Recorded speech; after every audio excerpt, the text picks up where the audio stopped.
Paul Blaha, CEO of Archer Cleantech, spent the bulk of his career with ATCO, an iconic Canadian success story built by Ron Southern, who recruited Paul, leading to the construction of over $3 billion worth of energy projects around the world, including renewable and conventional power.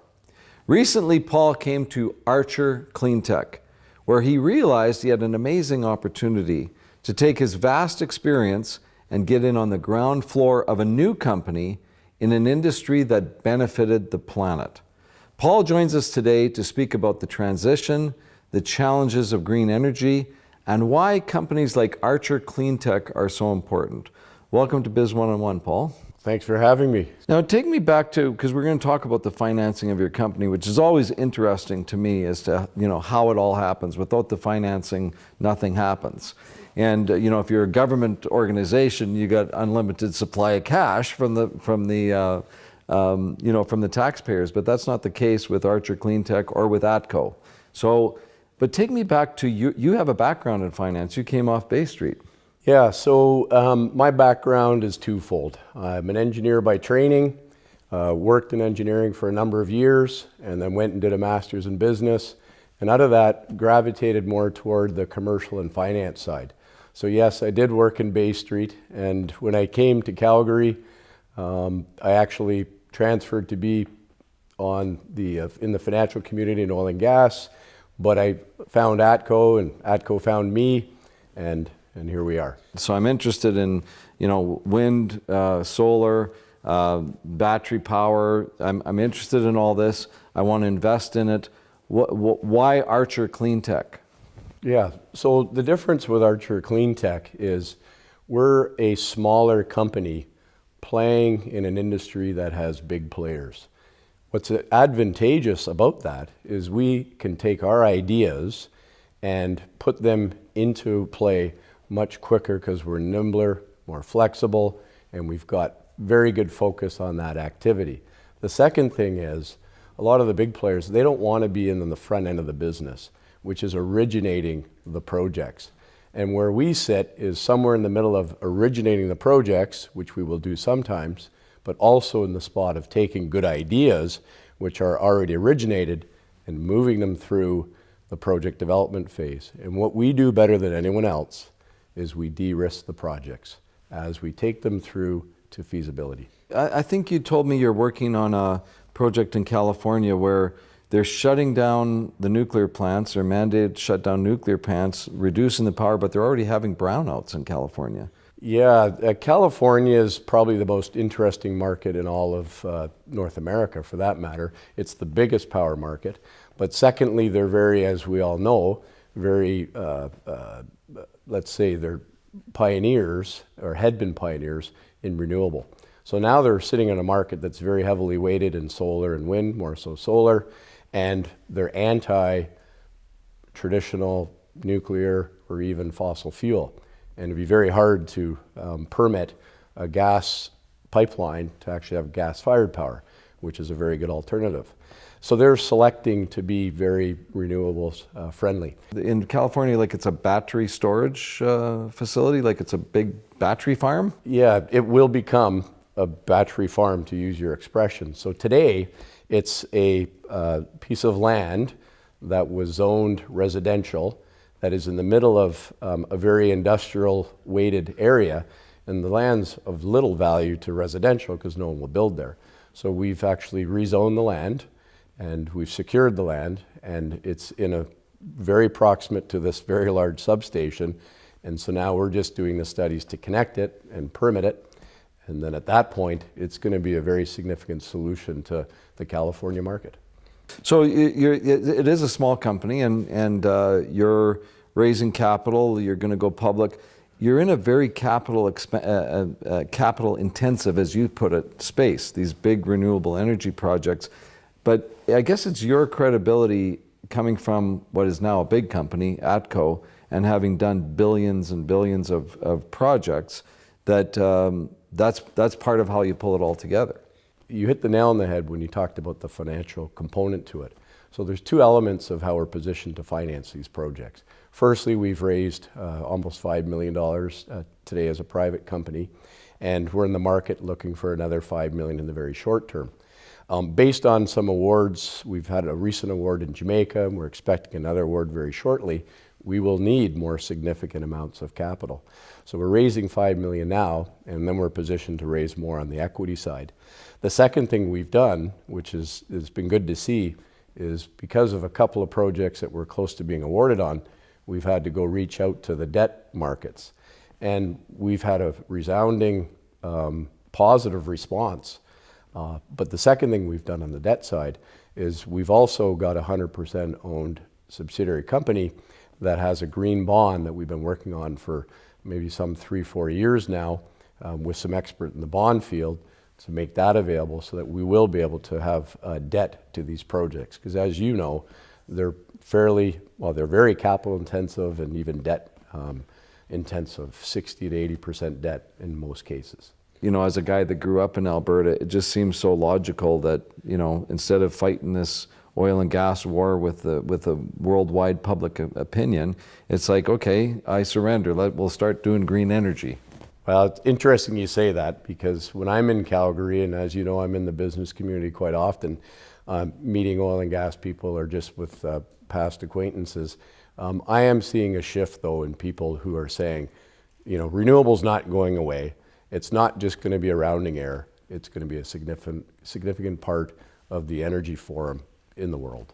And is that happening in places like Texas and other parts of the world that are, what about in the Middle East? Are they starting to think about renewable energy? Yeah, I mean, the historic locations that were very much hydrocarbon focused, Alberta, Texas, Saudi Arabia, those places, we're seeing lots of activity there. We're even looking, some deals are finding us in some of those jurisdictions. So I do believe those will be actually the higher growth markets in the next 5-10 years. Paul Blaha, it's nice to have you on Biz One-on-One, and especially you came on with a bit of a cold, so you come through through very well. And it's great to see some real powerful oil and gas guys out of Alberta getting on the clean energy bandwagon. So congratulations. Well, thanks for having me. It's Thank been you. a pleasure. Okay, Paul.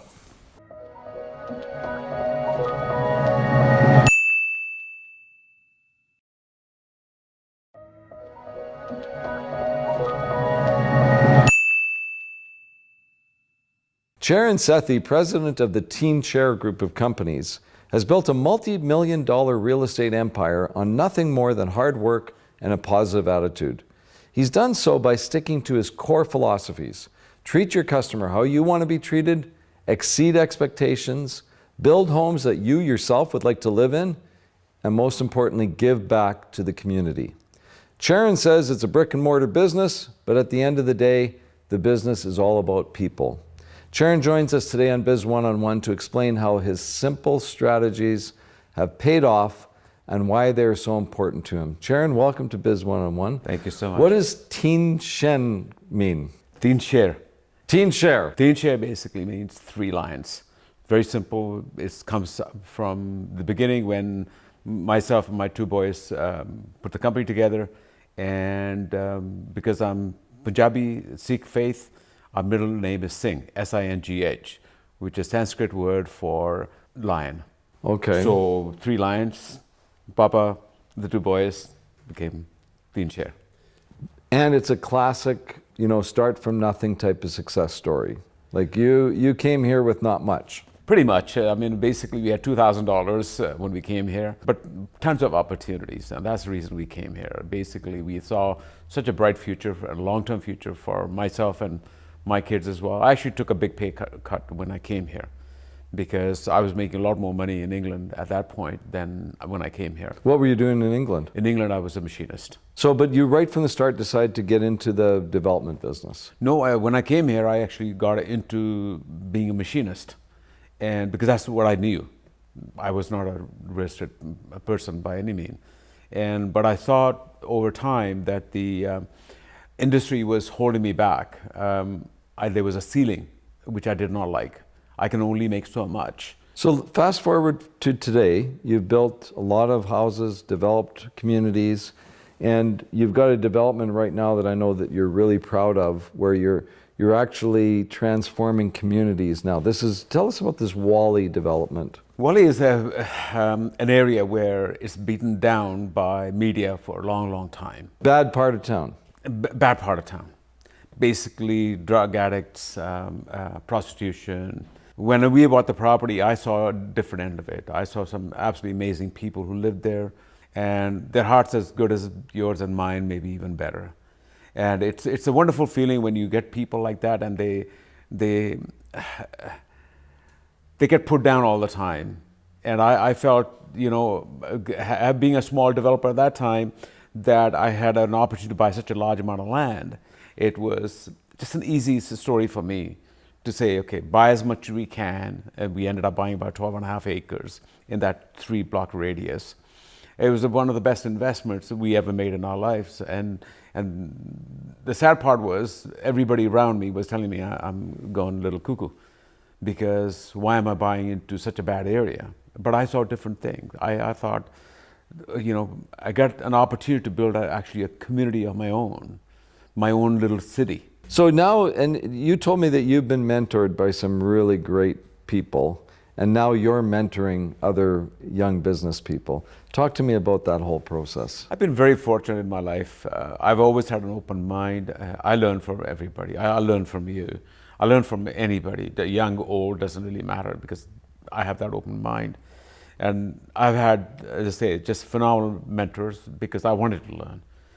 And through that experience, I get approached all the time by younger people who read about me and say, how did you make from where you were, where you are today? I don't think I'm teaching them anything. I think I'm learning from that experience, because now whatever I say to them, I have to really think about it, verbalize it, and then share my experiences with them. I never tell them what to do. I tell them what I've done, or if they say, what would you do? This is what I would do. I don't tell them they should do that. They need to take their own personality, their own circumstances to make it happen. What do you think is one or even a couple of real key pieces of advice that you'd give to someone maybe in your shoes, just thinking of transitioning from their safe job and getting into the world of entrepreneurship? That's exactly what happened to me. I gave up back in 1985, $43,000 machinist job. That's big money back then. Back, it was a lot of money. I was really well paid. And the point is, I wasn't happy where I was. I wanted to proceed further. And so I took the plunge and took a chance on becoming a realtor, because I thought, that has no limits on it. And going into that, I think makes it happen. From there, that point, I met again another really good mentor who taught me how to sell real estate, build up a thick skin first of all, and stay focused. Key thing, I think, in anything, in any way of life, whatever you want to choose to do so, is staying focused. Find what you want to do, stay focused. So Charan, I know that the word legacy is very important to you. Tell me about what you mean by that. Legacy is something you leave behind for yourself, your children, and your grandchildren, and their children. Something that they can be proud of. I think Wally has given me that absolutely phenomenal opportunity. So having that much land and building a little mini city of my own and making a change happen from the naysayers that this shouldn't be done, it can't be done, it's a bad area, so forth, and actually make it happen. And then once the buildings are up, you stand on the other side of the street and you look up and say, yes. It's an absolute delight to have you on Biz One-on-One, and really wish you the best of success in whatever you're going to do next. And thank you so much for what you're doing for the community of Surrey and Vancouver. Thank you so much. Thank you for being on the show, Charan. Thank you.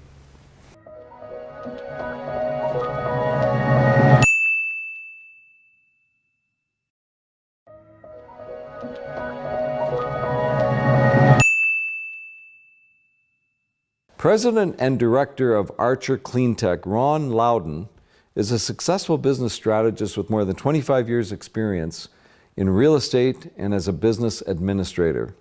He has maintained a long-standing interest in both communicating the need for and sourcing new technologies and methods for conscious-minded development and growth. This led him several years ago into the renewable energy space and to founding Archer Cleantech. Welcome to Biz 101, Ron. Thank you for having me, Randy. I know you have a pretty interesting background, Ron, so share with me a little bit about your personal history. I went to BCIT in 1981 for marketing and administration, and took a real estate option, got into real estate years and years ago. Got involved in commercial developments. Since that time, during the whole time, I've always been kind of concerned about the environment. So you've gone into the clean energy business, and you don't have any particular technology or any particular focus. You're basically a development company? At that time, starting to look at the space, it was a natural that solutions, were necessary, and I think we were at the very beginning of things there. You can't run a country sustainably paying, 15, 20, 25 cents a kilowatt for power. So you went to the places where the power is expensive? Yeah, I mean, our first trip was down to Brazil, and Brazil's got rolling brownouts. They've got 204 million people, and one of the other places, a good example would be Jamaica. Jamaica is, their main industry is tourism. All the tourists are no longer going to Jamaica. They're going to Pura Vida, Costa Rica, or where they do organic farming in Cuba. And Jamaica is losing its business because they're not paying attention to, what everybody is concerned about, which is, looking after the environment. So you're saying that tourists are actually steering away from countries that are not embracing green energy? Absolutely. Environmental stewardship is in mainstream consciousness right now. So let's talk about investing in a clean energy company. There's a lot of excitement about blockchain. Sure. and about the cannabis space. We did a special show on the cannabis space. You're involved in the cannabis space peripherally. But this is not a fad. No. This is a trend. Sure, yeah. The nature of those businesses, like many other businesses, you buy something, you sell it, and then your business cycle is over. The beauty and I think the attractiveness to the markets of the renewable energy space is you've got a project with a 25-year PPA and it's residual revenue streams, which the financial markets absolutely love. You've got a dependable, long-term residual revenue stream based on a PPA that's backed by a government or a large entity. And when you say PPA, just what do you mean by that? Power purchase agreement. So walk us through, give us an example of one of your projects and how you put it together and how you finance it and the whole thing. If you go to an area that's underserved and we call that a greenfield opportunity, a new opportunity, and the first thing you do is you look for a resource, whether it's a wind or a solar resource. You put up a Met tower and maybe measure the height, direction, style of wind for at least a year, and assess that resource, assess the market dynamics, whether it's a floating market or a fixed market, the power price in that market, for instance, and then you do a financial model on it, which is like you do on any other business, and it has to be profitable. A while back, the challenge in the industry was really with the financing. If you wanted to finance this new industry, the renewable energy industry, with a wind farm or solar farm, not a lot of banks would finance that. Not a lot of people, the few that would want interest rates that were double or triple what would normally be. Because there's a lot of risk, perceived risk. That's right. Around a new industry. Absolutely. So we're just about out of time, but I want to ask you just briefly about, you've set up your own finance company as a wholly owned subsidiary of Archer. What's that all about? That started back when we saw that there was challenges in financing projects cost effectively. So at the time, the bond market, of course, is 1,000 times bigger than the equity market. So at the time, we we thought, well, that's, if we can do something unique here, and a gentleman that we're associated with was in the bond market. And I said, well, why don't we start doing bonds for clean energy, renewable energy projects? Why don't we float a bond? I mean, bonds go out at very low interest rates. The bond market itself, the bond buyers are into preserving capital. They're not aggressive investors. They're in, and we did something unique with it, which is insured the bond, which means a buyer of the bond now has a more secure investment because it's insured by one of the major, insurers like Aon or BMI or Lloyd's. My understanding is that there's billions and billions of dollars on the sidelines around the world of people that would, whether it's private equity funds, family offices, ultra high net worth, that want to invest in green energy. Absolutely. But they're not going to turn around and invest in little Archer Cleantech. No. Because they don't want to take too much risk. Well, they're not risk. They have no risk tolerance. So presenting a debt instrument like a reinsured bond or an insured bond to them is a fantastic way for them to add green to their portfolio and mitigate any risk. So by you setting that up, obviously that's going to be a great source of capital for Archer. But in the meantime, there's still the opportunity to invest in this private company. We've really done a fantastic job of sourcing unique and highly potentially profitable projects in unique regions, which is something that nobody's really done. And our goal is to become a mid-power producer. I think we'll be very, it'll be a very good opportunity for people at this stage, and we're ready to take that step. Ron Loudoun, so great to have you here. And I got a feeling that we're going to be talking a few years from now about this mega company that grew out of Alberta that's doing green energy all over the world. Congratulations. Thanks for having me. Thank you. Cheers. You bet.